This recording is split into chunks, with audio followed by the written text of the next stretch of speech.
म्हणजे देशामध्ये जर पाहिलं तर स्वर्गीय यशवंतरावजी चव्हाण साहेब आणि स्वर्गीय वसंतदादा पाटील यांनी सहकारी बँकांचं जाळं अर्बन बँका या महाराष्ट्रामध्ये सर्वाधिक होत्या।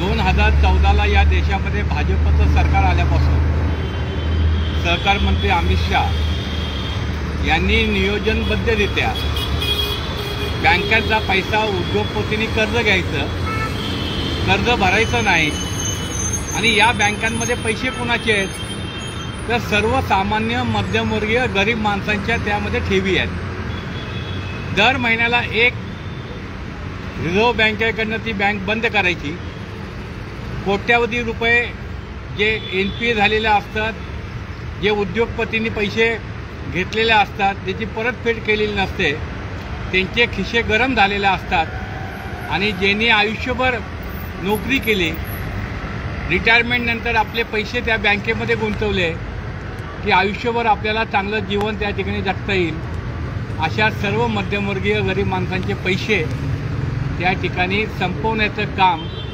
हे या ठिकाणी मोदी सरकार अमित शाह करतायत।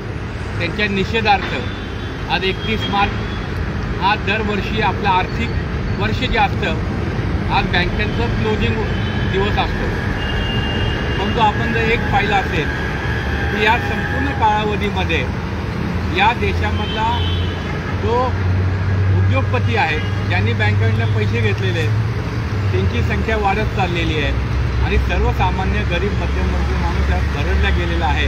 आणि म्हणून आज आपल्या मंडळाच्या वतीने खऱ्या अर्थाने अतिशय चांगला कार्यक्रम या ठिकाणी घेतल्याबद्दल मी प्रशांत वेलणकर आणि त्यांच्या सर्व सहकाऱ्यांचं मनापासून अभिनंदन करतो आणि शासनाला विनंती करतो की बँका बंद करण्यापूर्वी ज्या ठेवीदारांनी आयुष्याची कमाई तिथे ठेवलेली आहे त्यांना सर्व रक्कम मिळाली पाहिजे।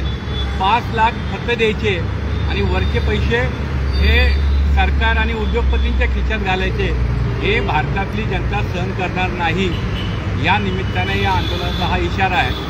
दुसरी गोष्ट आपण जर पाहिली की 1947 साली या देशाला स्वातंत्र्य मिळाल्यानंतर कधीही रिझर्व्ह बँक ऑफ इंडियाने नफा मिळालेला पैसा हा कधी केंद्र सरकारला दिलेला नव्हता, पण 2014 पासून मोदींचं सरकार आल्यापासून कोट्यावधी लाखो करोडो अब्जो रुपये केंद्र सरकारला देण्याचं काम भारतीय जनता पार्टीचे हस्तक ज्या ठिकाणी नेमले गेले गव्हर्नर त्यांनी केंद्र सरकारला दिलेले आहेत।